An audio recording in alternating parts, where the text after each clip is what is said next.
ഞാൻ എങ്ങനെയാണ് പറയേണ്ടതെന്ന് ഞാനാണ് തീരുമാനിക്കേണ്ടത്. അപ്പം അദ്ദേഹം ആലോചിക്കുക, അദ്ദേഹം പറഞ്ഞ കാര്യങ്ങൾക്കപ്പുറം അങ്ങനെയാണോ പറയേണ്ടത് എന്ന്.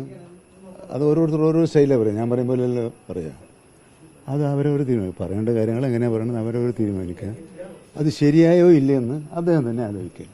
രീതി ശരിയായില്ല എന്താവട്ടെ, ശരിയാണോ തെറ്റെന്ന്, ശരിയായോ ഇല്ലയോ എന്ന്, തെറ്റ് ശരിയല്ല, ശരിയായോ ഇല്ലയോ എന്ന് അദ്ദേഹം ആലോചിക്കട്ടെ. കാരണം അദ്ദേഹം കുറച്ച് കാര്യങ്ങളൊക്കെ അറിയുന്ന ആളാണല്ലോ.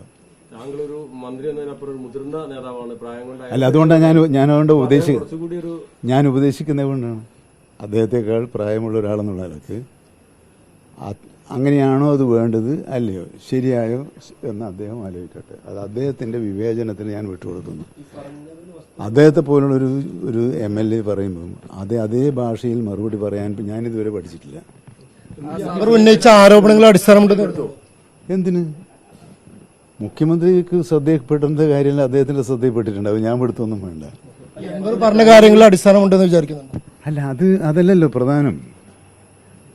അടിസ്ഥാനം ഉണ്ടോ എന്നുള്ളത് അത് വേറെയാണല്ലോ. അടിസ്ഥാനം ഉണ്ടെങ്കിൽ അതേ പറഞ്ഞു ഇങ്ങനെയാണോ പറയേണ്ടതെന്ന് ഞാൻ ചോദിച്ചുള്ളൂ. ഇങ്ങനെയാണോ അത് പ്രസിഡന്റ് പറയേണ്ടത്, ഇങ്ങനെയാണോ ചെയ്യേണ്ടത്, അത് ഭംഗിയായോ ഇല്ലയോ എന്ന് അദ്ദേഹം പറയാം. MLAക്ക് താങ്കളുമായി കുറച്ചുകൂടി വലിയ ബന്ധമുണ്ട്, അല്ലെങ്കിൽ രാവിലെ മുതലേ താങ്കൾ ഇവിടെ ഉണ്ട്. അപ്പൊ ഇതൊക്കെ ശ്രദ്ധപ്പെടുത്താൻ ഒരുപാട് സാഹചര്യം ഉണ്ടായിരുന്നു.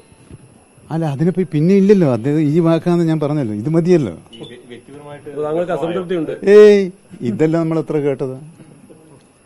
ഞാൻ മുഖ്യമന്ത്രിയുടെ ഭാഷ പറയുന്നില്ല. ഇതൊന്നും കേട്ടിട്ട് അങ്ങനെ പിന്നെ വികാരം കൊള്ളുകയോ ദുഃഖിക്കുകയോ ആവേശം കൊള്ളുകയോ പ്രതികരിക്കുകയോ ചെയ്യുന്ന ഒരാളല്ല ഞാൻ പണ്ട് അതിനു മാത്രമുള്ള പക്വത ഈ 10-60 കൊല്ലത്തെ പ്രവർത്തനത്തിലൂടെ ഞാൻ തേടിയിട്ടുണ്ട്.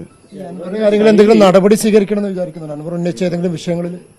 ഇത് ഇനിയിപ്പം പിന്നെ അതിന്റെ അപ്പുറത്തേക്ക് അദ്ദേഹം ആലോചിച്ച് അദ്ദേഹം ആലോചിക്കട്ടെ എന്നല്ലേ ഞാൻ പറഞ്ഞു.